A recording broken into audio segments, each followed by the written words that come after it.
Hi everyone, how are you? It's Leah Koss with the Mortgage Center. As many of you probably already know, I work a lot with people, investors as well as tenant buyers who are looking to do lease to own. Now what is lease to own? It's basically the same as leasing to own a car, except you're doing it with a home. And for people who are interested in the possibility of being the person who leases the house to own, the most common questions is obviously who's a good candidate and what criteria do they need to meet. Well, it's important to know that at the end of a lease contract, so say for example you get a 3-year lease, at the end of that 3 years you need to be able to qualify to buy that home. Otherwise, what's the point? You still need a mortgage. You're still having to go to a regular mortgage lender, whether that be a bank or non-bank. So it's important to know that there's certain factors, if those factors that are holding you back from getting a home now, if those factors are not going to change 3 years from now, you're still going to be encountering the same problem. So let me go through the 5 criteria that a lender looks at when you're looking to buy a home today, because it's going to be the same criteria that they're looking for later on. And then I'll go through which ones of those criteria you can have missing right now that can get fixed so that in 3 or 2 years time you can in fact buy your lease-to-own property.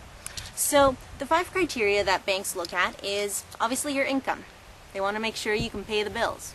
They're also going to want to know what debts you have. So, you know, what's already cutting out from your income.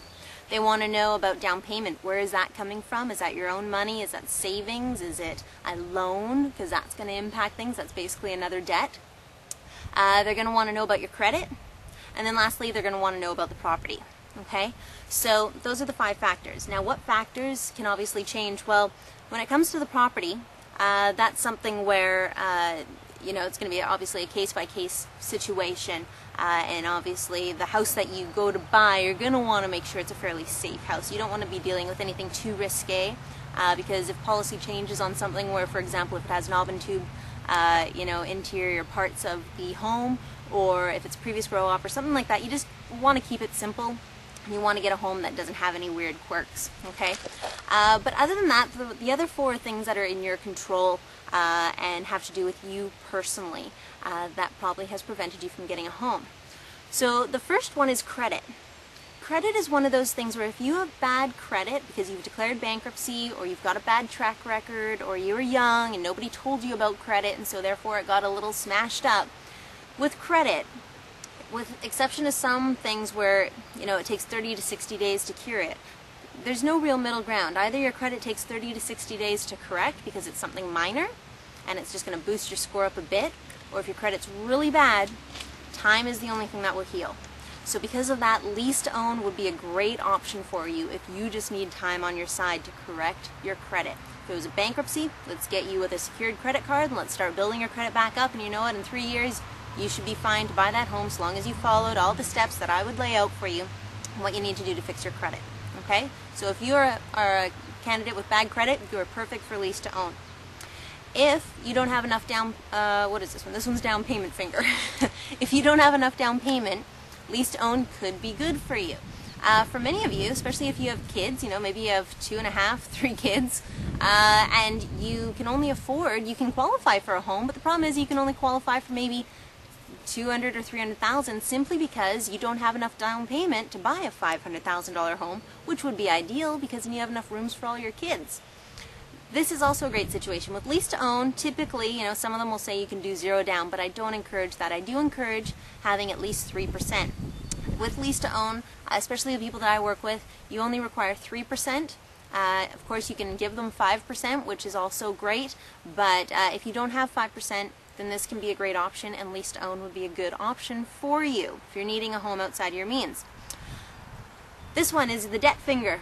So what is your debt? Again, sometimes time's the only thing that will heal debt. Maybe you've got massive student loans. Maybe you have a huge car loan because nobody told you to get the house before the car. The car is always easier to get a loan on than the house is.